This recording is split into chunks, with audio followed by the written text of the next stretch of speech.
Sister.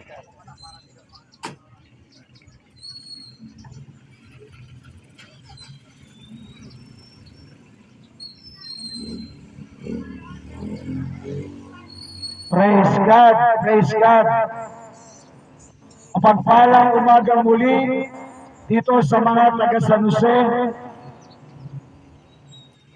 Sinasabi sa Ephesians chapter 6, verse 1, Children, obey your parents in the Lord, for this is right. Kung ating tatagalugin ang sinasabi,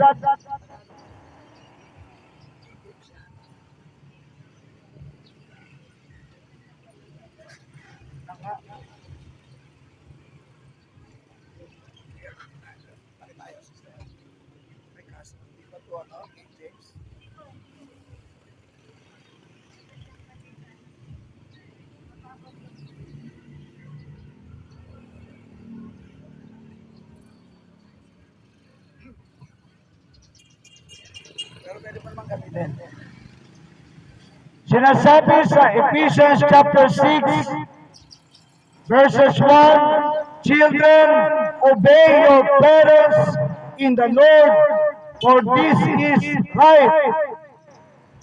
Mga anak, sundin ninyo ang inyong mga magulang, sapagkat ito ay tama ang sabi ng salita ng Diyos.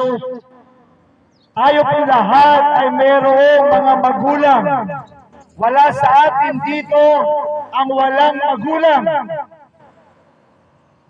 Tayo po lahat ay mayroong mga magulang na dapat nating sundin. Wala sa atin dito walang mga magulang. Tayo ay nabuhay sa mundong ito dahil sa ating mga magulang. Merong nagsilang sa atin at sila yung ating mga magulang. Ang sabi ng salita ng Diyos, sundin natin ang ating mga magulang. Sapagkat sa panahon natin ngayon, maraming mga anak na suwail sa magulang. At hindi kalooban ng Diyos na mga anak maging suwail sa kanilang mga magulang. Maraming mga bata ngayon palasagot sa mga magulang. Ang iba nga minumura pa. God forbid.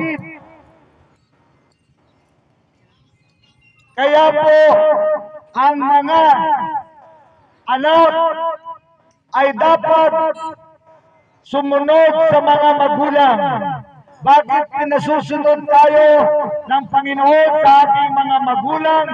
Sapagkat ang mga magulang ay representante ng Panginoon sa bawat tahanan. Sila kumakatawan sa Panginoon sa bawat pamilya. Kaya nararapat silang sundin, nararapat silang igalang, nararapat silang bigyan halaga. Sa panahon natin ngayon, sinasabi ng salita ng Diyos, sa mga huling araw, ang mga anak magiging masuwayin sa magulang.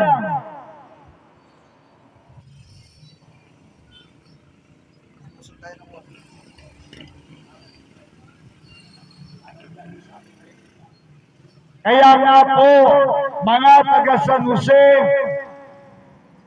pinapaalalahanan tayo, bawat isa sa atin dito ng mga magulang. Meron tayong lahat, mga magulang, dapat natin silang sundin. Ang mga anak na hindi gumagalang sa magulang, lumalapag sa kalooban ng Diyos at lumalapag sa kautusan ng Diyos. And God forbid, ang batang iyon mamatay ng masuwayin sa magulang at kinukontra niya ang salita ng Diyos, maaari siyang hindi makapasok sa kaharian ng Diyos. Kaya nga po, habang tayo buhay pa, Pagsisihan natin ang ating mga kasalanan, tanggapin natin si Jesus bilang Panginoon at tanging nating tagapagligtas. Sa verse 2, Ephesians chapter 6, verse 2, honor thy father and mother, which is the first commandment with a promise. Mga anak, tayo po lahat ay mga magulang.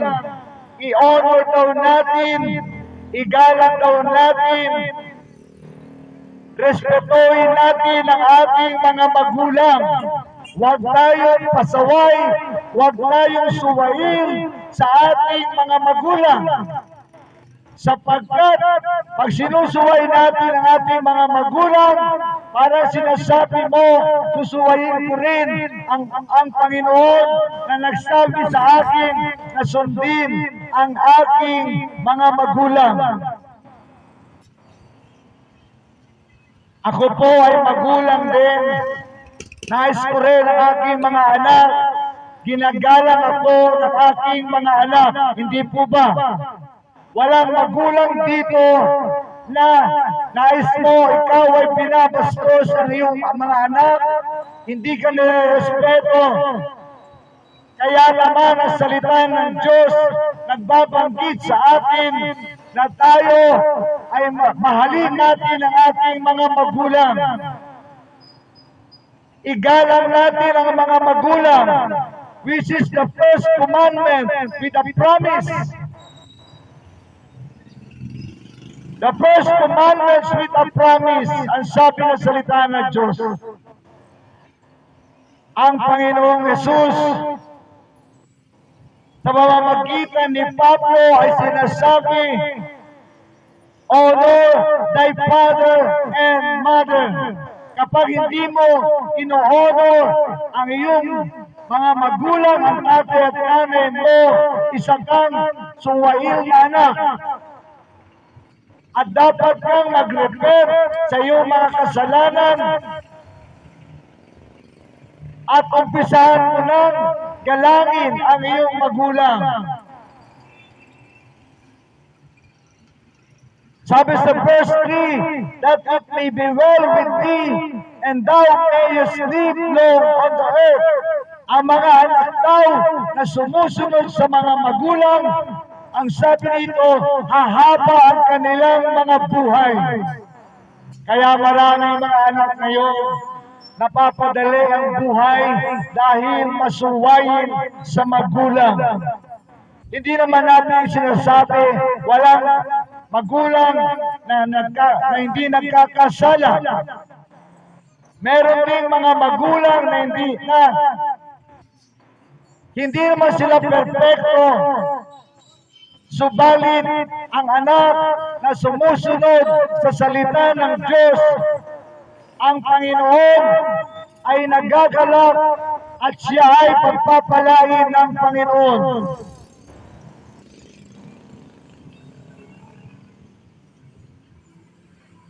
Ang Panginoon na nagsabi, ang mga anak na gumagalang, sumusunod sa mga magulang, umahaba ang buhay.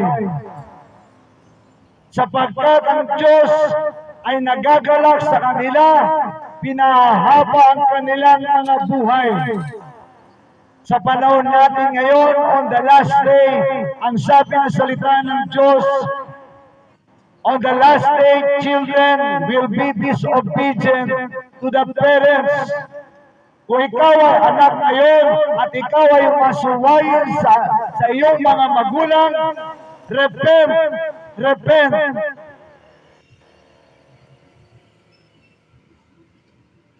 And God forbid, hindi ka nag-repent, kapatid, hell is waiting for us.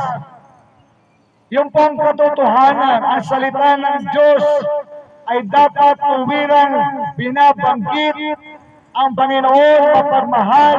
Tama po yun, God is love. Subalit God is also a judge. At ang Diyos ay hindi pinalalagpas ang kasamaan sa tao.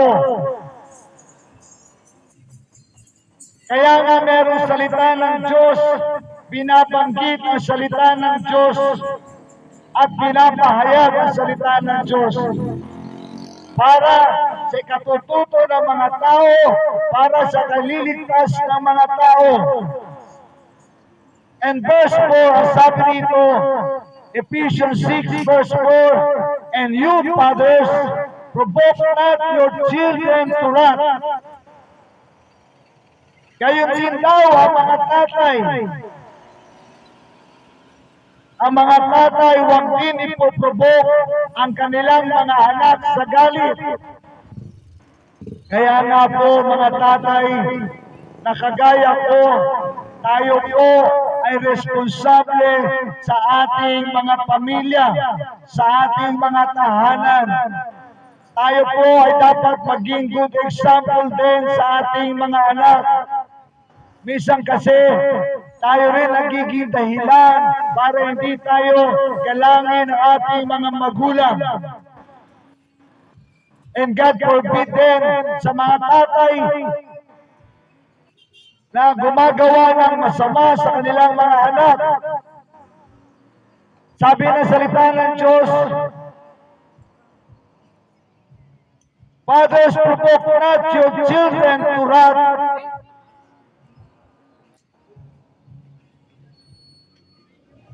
but bring them up in the nurture and admonition of the Lord.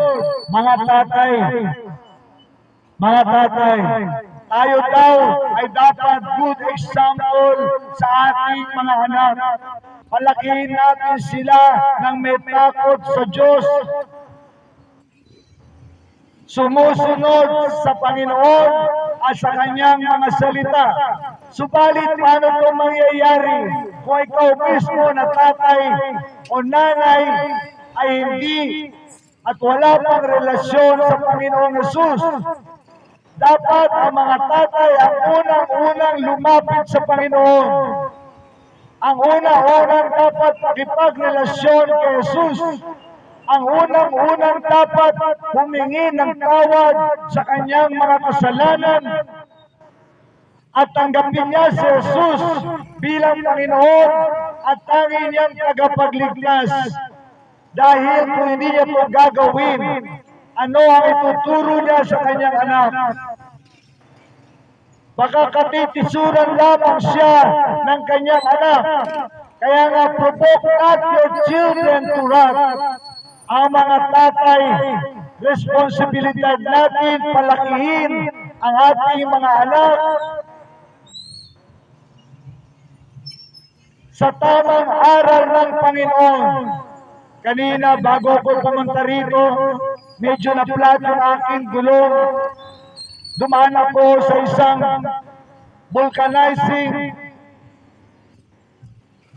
Nakita ko maraming bata ang nakakalungkot, ang mga bata sa murang edad nila, masasakit na salita ang kanilang naririnig sa mga matatanda.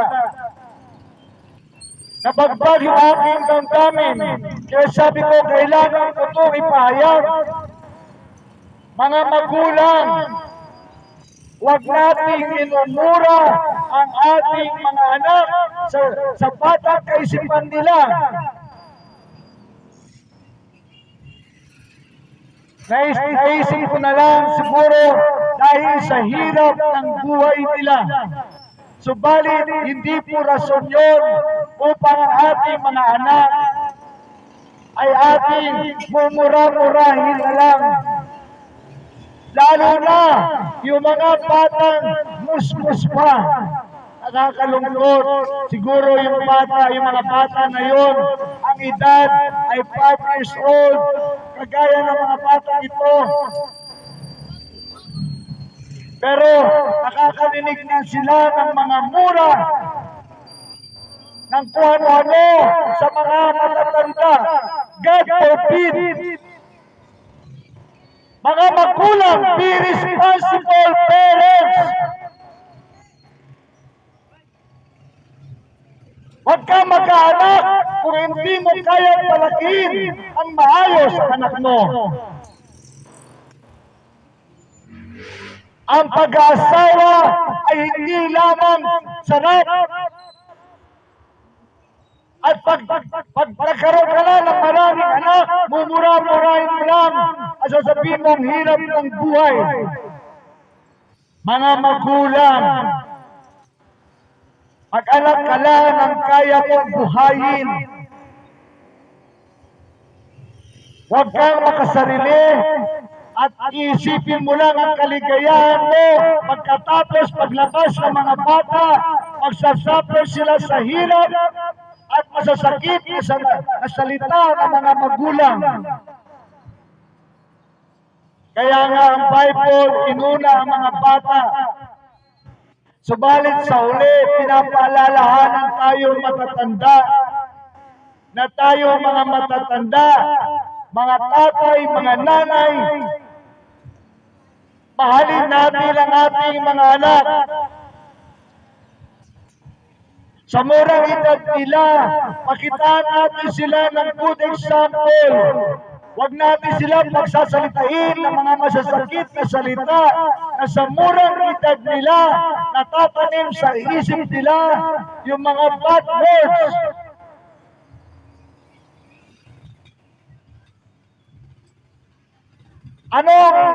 Anong ina-expect mo na nalalaking bata kapag puro mga mura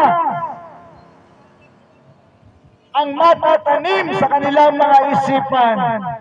Anong klase kang magulang?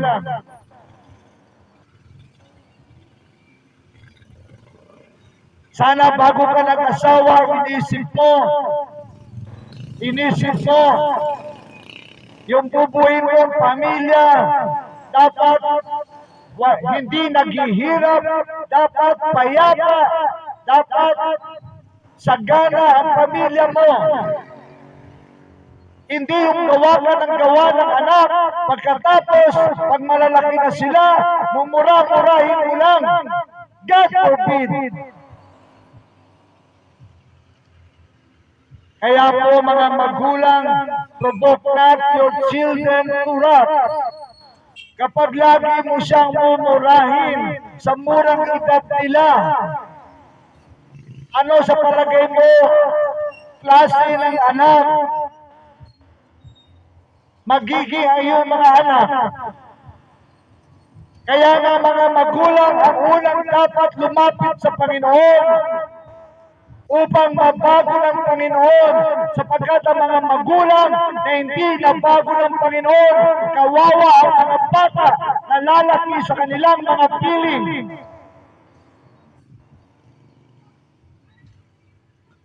Kaya nga po, tatay, mga tatay, una kang lumapit sa Panginoon, una kang magpakumbaba sa Panginoon, pagsisihan mo mga kasalanan mo, ang Panginoon naman ay nagpapatawad sa lahat ng mga kasalanan natin. Walang kasalanan na hindi kayang patawarin ng Panginoon. Kung iniisip mo, napakarami mo kasalanan, napakarumi mo na, kapatid, daya yan ng dyablo. Ang Panginoon natin mapagpatawad sa mga taong lumalapit sa Kanya na nagpapakumbaba. Patatawarin ka ng Panginoon, magpakumbaba ka lang. Ang hirap sa atin, nagmamataas pa tayo sa Panginoon, imbis na magpakumbaba. Ang sinasabi ng salita ng Diyos, ang nagmamataas ay Kanyang ibinabagsak, ang nagpapakumbaba ay Kanyang itinataas. Kapatid, hindi natin kaya ang buhay natin dito sa lupa pag walang katuwang ng Panginoon ang bawat isa sa atin. Mga tatay, lumapit tayo sa Panginoon, magpakumbaba tayo sa Panginoon, isuko natin sa Panginoon ang ating mga buhay, pagsisihan natin ang ating mga kasalanan, Tanggapin natin si Jesus bilang Panginoon at tanging tagapagligtas natin.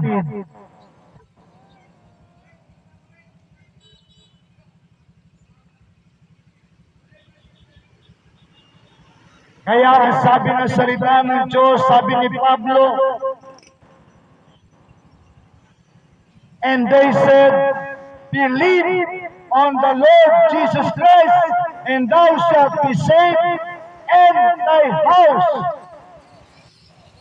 Ang kausap dito ni Pablo at ni Silas ay mga tatay. Ang mga tatay, representante tayo ng Panginoon sa ating, sa bawat pamilya natin. Ano sabi ni Pablo? Believe on the Lord Jesus Christ. Ang sabi ng mga tao, anong gagawin namin para maligtas? Acts 16:21, and brought them out and said, sirs, what must I do to be saved? What must I do to be saved? Ang sabi ni Pablo, believe on the Lord Jesus Christ, and thou shalt be saved and thine house. Mga tatay, sinasabihan tayo ng salita ng Diyos, believe on the Lord Jesus Christ, and thou shalt be saved and thine house. Mga tatay, ikaw ang haligi ng tahanan, tayo mga haligi ng tahanan. Kapag wala si Kristo sa tahanan, ito ay mabuwal, ito ay marupok. Isang araw, mabagsak ito sa matitinding problema. Kaya nga mga tatay, sinasabihan ng Panginoon, believe on the Lord Jesus Christ. Sumampalataya ka sa Panginoong Yesus. At ikaw ay maliligtas at ang iyong sambahayan. Hindi sinabi ni Pablo, believe on me.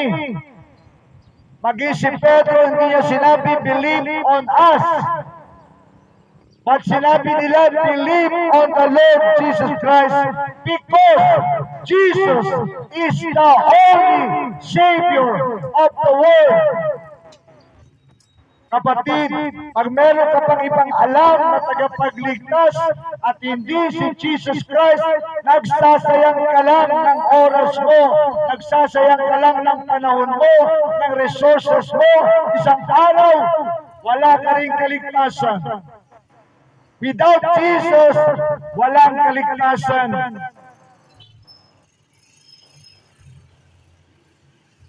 Walang Jesus, walang langit na makikita ang sino mang kaluluwang papanaw sa mundong ito.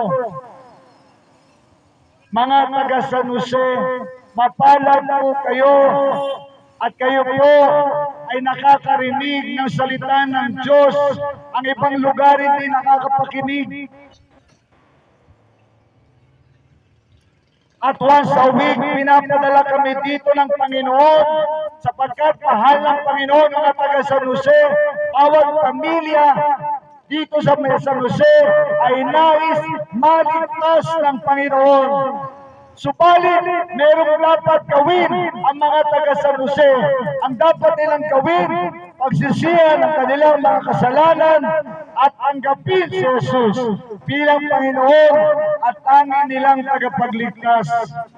Kapatid, yun lang ang dalawang unang mong dapat gawin para maligtas. Pagsisihan mo ang mga kasalanan mo at tanggapin mo si Jesus bilang Panginoon at tagapagligtas. Kaya nga sabi ni Pablo, believe on the Lord Jesus Christ.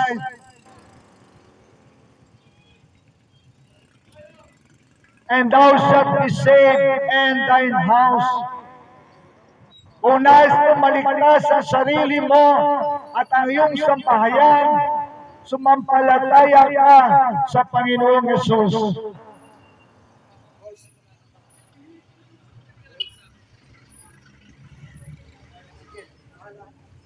anong ibig sa'yo?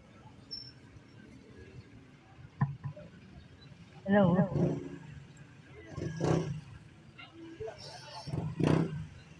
Isang magandang umaga po sa mga taga-San. Ako po si Sister Francine na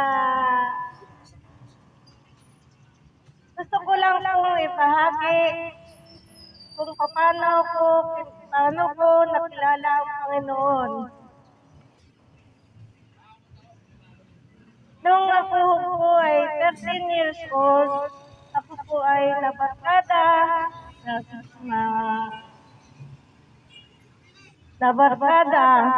nag-inom, nagsayaw. Lahat ng bisyo ay ginawa ko noong panahon na yon. Subalit,